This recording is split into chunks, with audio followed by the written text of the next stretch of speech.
Good afternoon. My name is John Ross. I'm the former chef owner of Ross's North Fork restaurant in Southold. I'm now retired and cooking from home and enjoying it.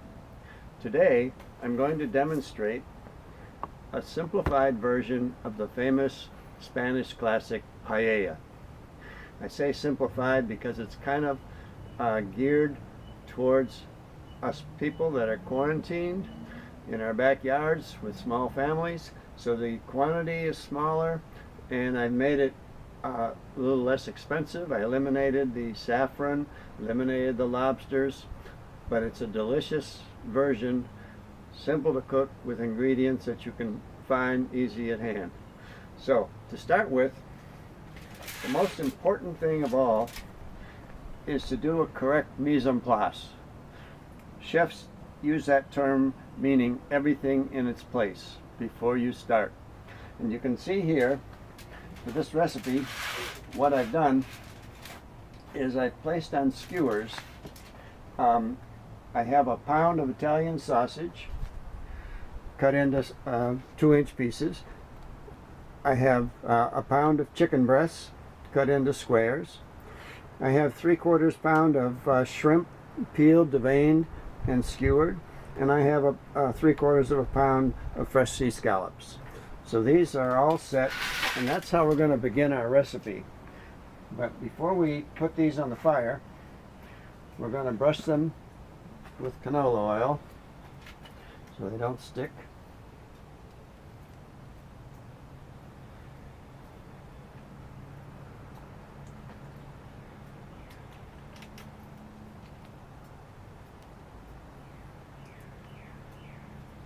And then we're going to season them with coarse salt and pepper.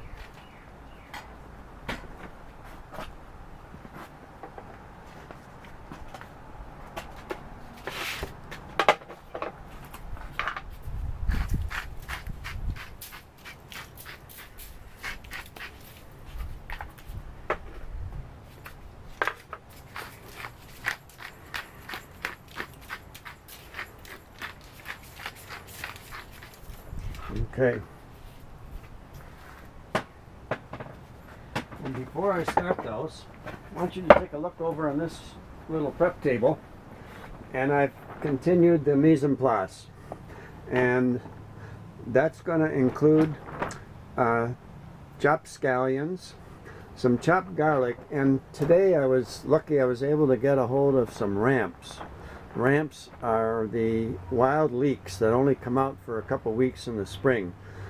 If you can't get those, that's fine, but I have chopped garlic, scallions, I have chopped fresh sweet red pepper, some cilantro, and for later on some frozen peas, and that's it. Now I'm going to cook this in a large saute pan. This is an old one I had, and it does, take a bit of a blackening from putting it on the char grill.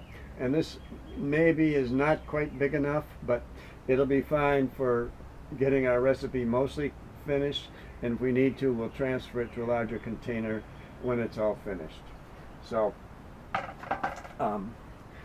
just to explain a little bit more, we're going to grill these skewers off first and remove them, and then we're going to put our pan on the grill, put some olive oil in it, and along with the garlic and the ramps and the scallions, and a 1.5 cups of arborio rice. You can use other kinds of rice. The authentic would be the Spanish rice, but this is widely available and is a very good substitute. And so we're going to put that in, but before we do that, we're going to steam our mussels and clams so that we have some broth. So let's get started, and we'll talk as we go here. Let's see if the fire is about ready. Yeah, it's good and hot, that's for sure.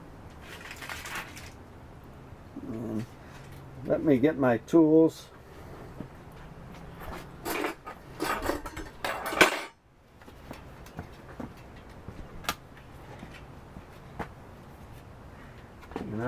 going to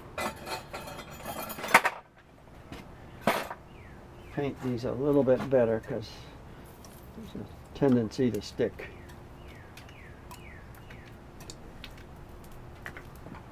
Okay. And you want to wipe your grill down well too, and I have done that previously. So I'm going to put the Italian sausage,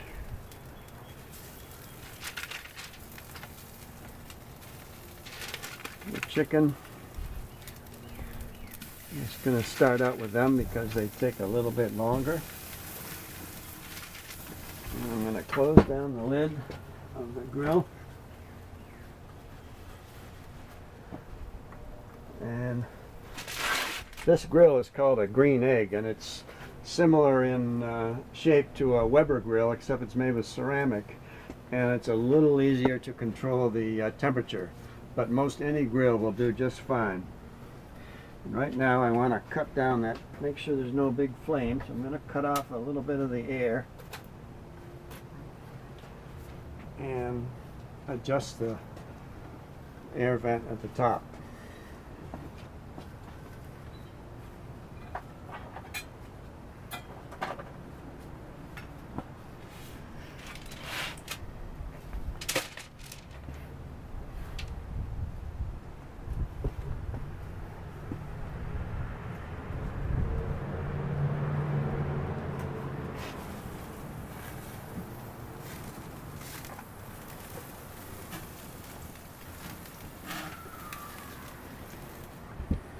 Skewers are cooking now, and it's never much fun to try to turn them because of the heat of the thing, but you can see I have a pair of mitts on that help a little bit.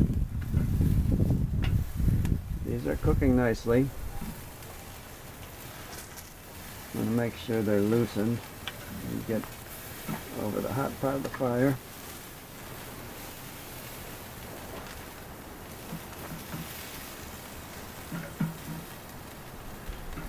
And the seafood's going to cook quickly, and we're going to remove it as it gets done. The sausage and chicken will take a little bit longer, and we're just going to let them go a little bit. When these come out, I'm going to pull them out, and the first thing I'm going to do is put the saute pan on the fire and add a cup of white wine to it. And then I'm going to put the mussels in, cover it, let it cook till they open, remove the mussels, and put the clams in right behind them in the same broth. Let them cook till they open, remove them, and then I'm going to strain the broth into a little saucepan so that we can use it after we saute our vegetables. And it's very simple. This is you'll see that this will proceed very easily. So let's just wait till the skewers cook, and then we'll move on. The seafood is all out in the trays, you can see, and the sausage and the chicken look like they're cooked now also. You can see a nice golden brown, and they should be delicious. We're going to pull those off, put them with our seafood.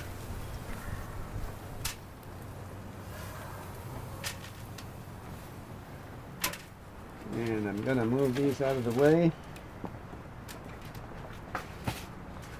And I'm going to grab hold of the saute pan.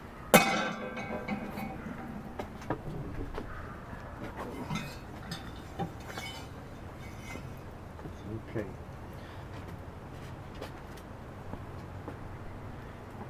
You can see the saute pan doesn't quite fit inside the grill because of the handle. I don't think that'll be a problem. If it is, we'll have to use one without a handle. I'm going to add about a cup of white Chardonnay to the pan. And then I'm going to take the fresh mussels, which have been thoroughly rinsed, and I'm going to put them in the white wine.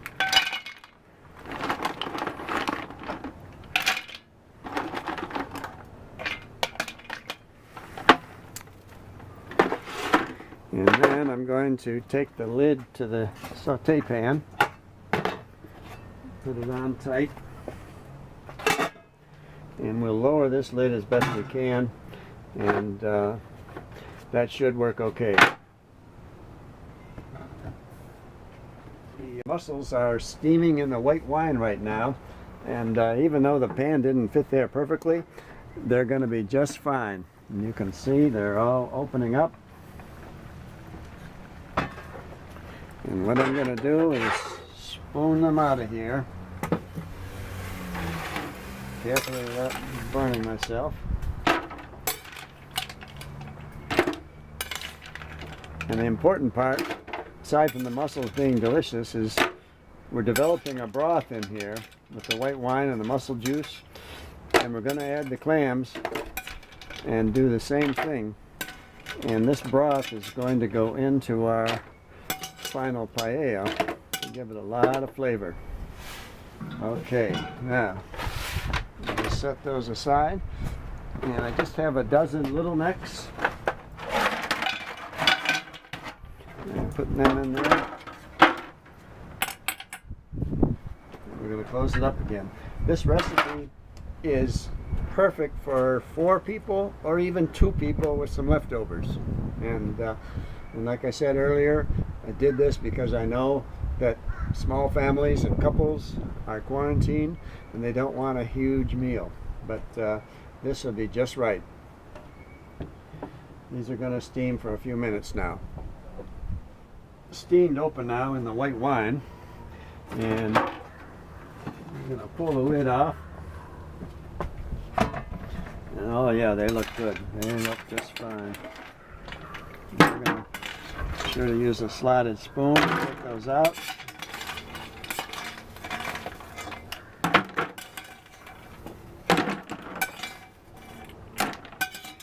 So we don't lose any of that broth. And what I'm going to do now is move these aside.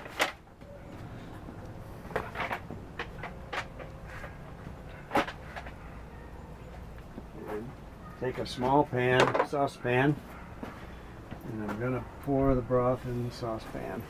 Be very careful, this is hot.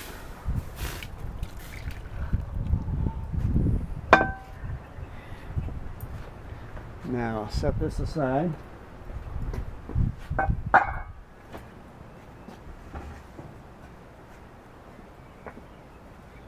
The broth over here.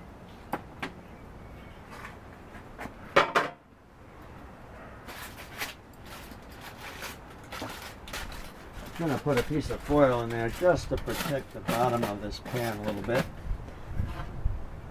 And we put this is a stainless steel roasting pan, but most any pan that you have that'll fit in there will work fine.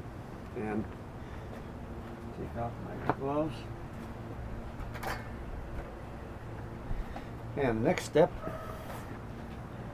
we're going to take some olive oil, roughly a 1/4 cup. Just line the bottom of that pan. Set that down. I'm going to take my dishes of mise en place up here by the grill and my spoon.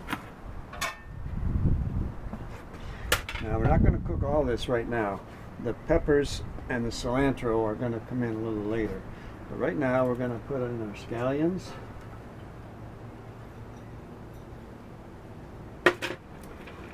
And the garlic and the ramps. And as I said earlier, the ramps are optional if you can find them.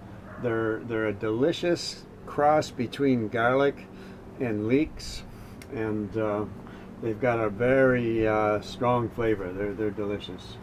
But garlic works very well, and the scallions work very well. And we're just going to get those coated in a little bit of oil to start with.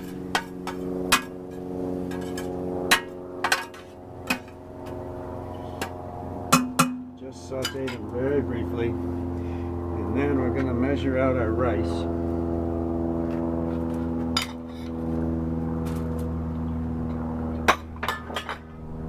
I said earlier, this is arborio rice, and it's short grain rice that would resemble the Spanish rice somewhat. And cup measure. We're going to measure out about a cup and a half of it. Doesn't have to be exact, but we'll see. That looks good.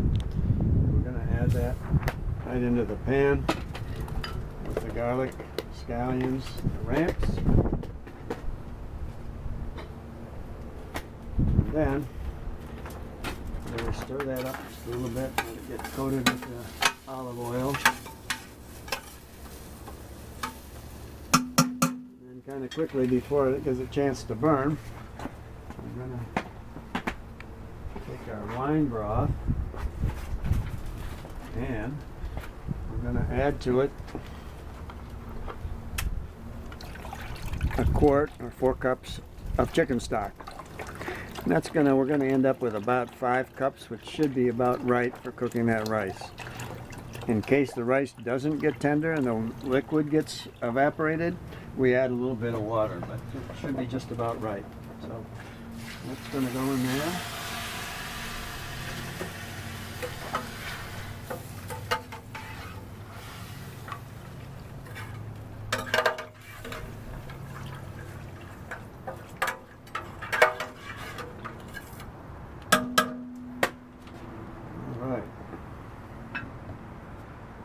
Close that down.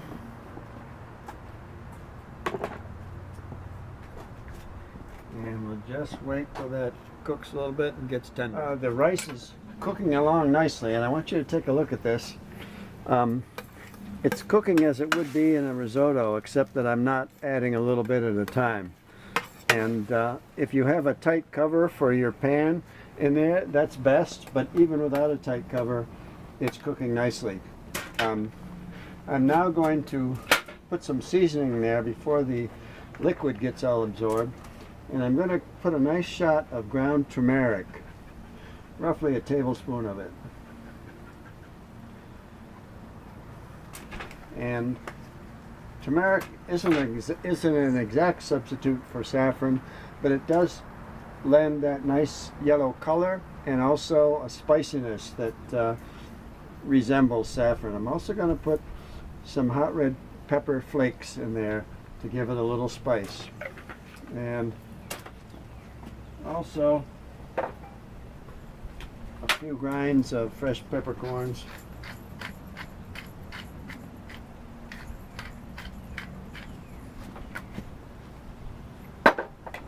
And it'll need a little salt. Okay. I'm just going to stir those seasonings in there. Unfortunately, with the film, you can't catch the aroma, and the aroma floating around the backyard is almost as valuable as the food. And your family and your neighbors should enjoy it. That's cooking nicely. It's going to take just a few more minutes and we'll finish this thing off. What I want you to check now and to take a look at is the rice mixture. I seasoned it with the turmeric, the hot red pepper flakes. It's got the scallions, the ramps, and the garlic. And the next thing you're going to have to do is just taste a little bit of it. First of all, to see if the rice is just cooked, and then to see if it's seasoned properly. So we're going to check this out. Delicious. It's perfect. So, next step, we're going to take the peas. These are just frozen peas. If you have some fresh shucked peas, of course, that's even better. Dump them in there. We're going to dump the sweet red pepper in there. A little texture and color. And we're going to dump the cilantro in there. We're going to get these stirred in a little bit.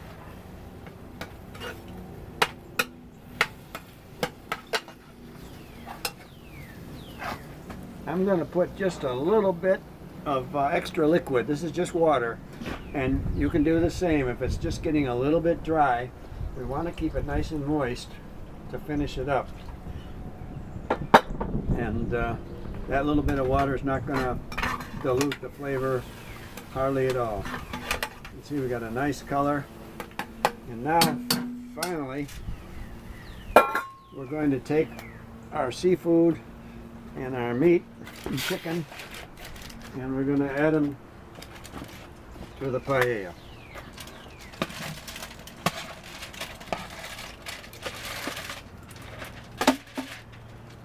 Man, the aroma right now is fabulous. We're going to also take our mussels and our clams, put them nearby,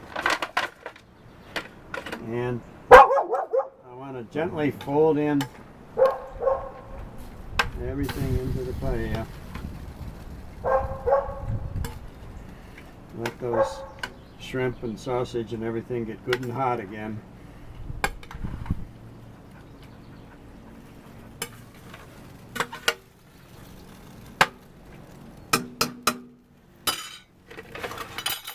And then all we're going to do is garnish it with the shellfish around the sides. If you want to take the mussels out of the shell and stir them in there, that's fine too. It makes a little better presentation if you leave them in the shell, just from an appearance standpoint.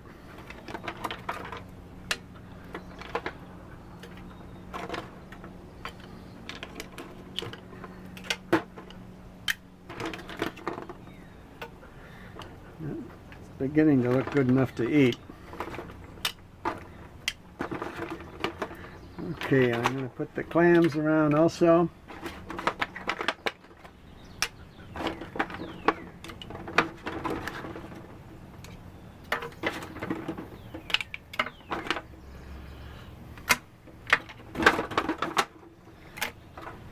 Any juices in the bottom that we're collecting, add them.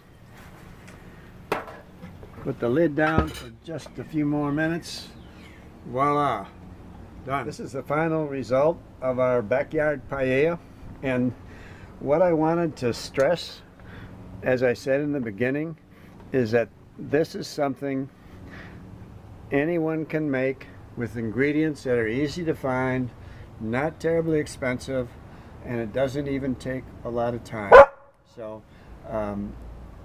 you could see by my demonstration that it proceeded pretty smoothly and quickly. And enjoy this with a nice bottle of crisp Sauvignon or Chardonnay or a dry Riesling, and enjoy.